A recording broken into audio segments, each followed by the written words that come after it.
14 March 2025 সালের সর্বপ্রথম চন্দ্রগ্রহণটি সংঘটিত হয়েছে। তবে এটি একটি পূর্ণগ্রাস চন্দ্রগ্রহণ হলেও ভারত ও বাংলাদেশ থেকে দেখা যায়নি। এরপরে 29শে মার্চ একটি সূর্যগ্রহণ হতে চলেছে, যে সূর্যগ্রহণটি আংশিক সূর্যগ্রহণ হিসেবে সংগঠিত হবে। আজকের ভিডিওর মাধ্যমে আমরা আপনাদেরকে জানাবো সূর্যগ্রহণটি কোন কোন দেশ থেকে দেখা যাবে, সূর্যগ্রহণটি ভারত ও বাংলাদেশ থেকে দেখা যাবে কিনা, দেখা গেলে ভারত ও বাংলাদেশ থেকে কোন সময় দেখা যাবে এবং এই গ্রহণের সময় কি করবেন ও কি করা যাবে না। চলুন শুরু করা যাক। তার আগে বলে রাখছি, চ্যানেলে নতুন হয়ে থাকলে চ্যানেলটি সাবস্ক্রাইব করবেন। ফেসবুক পেজ থেকে আমাদের এই ভিডিওটি দেখে থাকলে পেজটি ফলো করতে ভুলবেন না। চলুন শুরু করা যাক।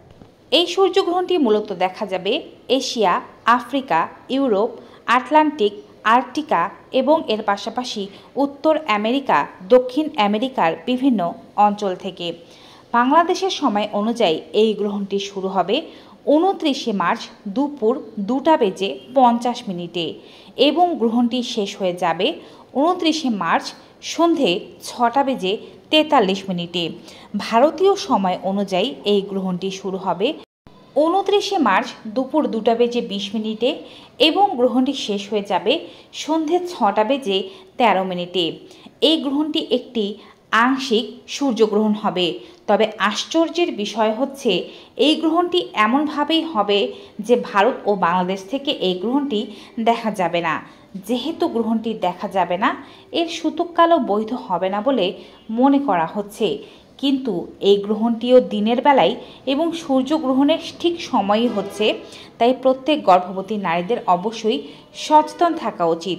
পৃথিবীর অন্যান্য দেশে যারা অবস্থান করছেন তারা জন্মসূত্রে ভারতীয় হয়ে থাকলে আপনি ভারতের যে সময়কাল বলেছি তার সাথে নিজের বর্তমান অবস্থানরত দেশের সময়ের পার্থক্যকে যোগ বা বিয়োগ করে নিয়ে আপনার দেশে সূর্যগ্রহণটি কোন সময় হবে তা বের করে ফেলতে পারবেন।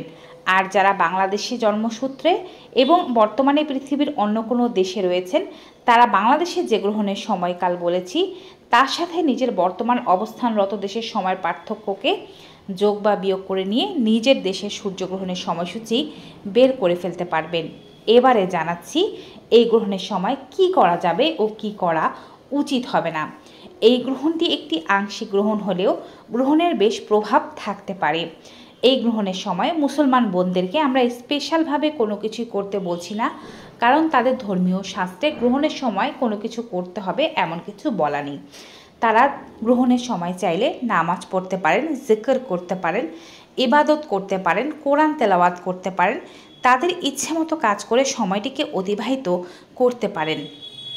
যারা সনাতন ধর্মের মানুষ রয়েছেন তারা যদি গ্রহণের নিয়মাবলীগুলো মানতে চান তবে গ্রহণের সময় কি কি করবেন চলুন জেনে নিই। গ্রহণের সময় কোনো কিছু খাওয়া যাবে না।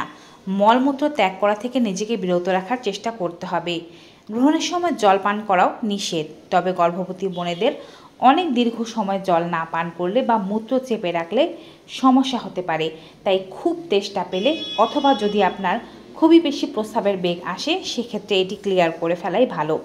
গ্রহণের সময় বাসার বাইরে যাবেন না।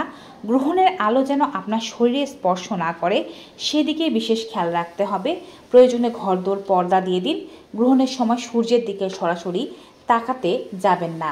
এছাড়াও গ্রহণের সময় আপনি অবশ্যই কোনো কিছু কাটা, ছেঁড়া, সেলাই, বোনাই এই ধরনের কাজ করবেন না এবং আপনি হাত পা মুড়ি করে শুয়েও থাকবেন না। শুয়ে থাকতে ইচ্ছা করলে হাত পা টান টান করে লম্বা হয়ে শুয়ে থাকবেন।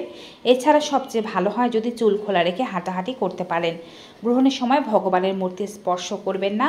কোনো ভালো কাজ, দান, অর্চনা, পূজা এই ধরনের কাজ করবেন না।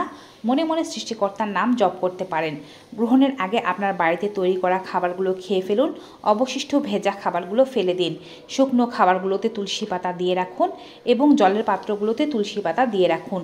গ্রহণের আগে ঘরদোর পরিষ্কার করে নিন। গ্রহণের পরে আরও একবার ঘরদোর পরিষ্কার করে নিন।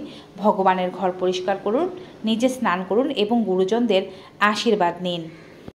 গ্রহণের সময় চিৎকার চেঁচামেচি বা কোনো ধরনের ঝগড়া এই ধরনের অশান্তি করবেন না, এতে করে কিন্তু আপনার অনাগত সন্তানের ক্ষতি হয়ে যেতে পারে।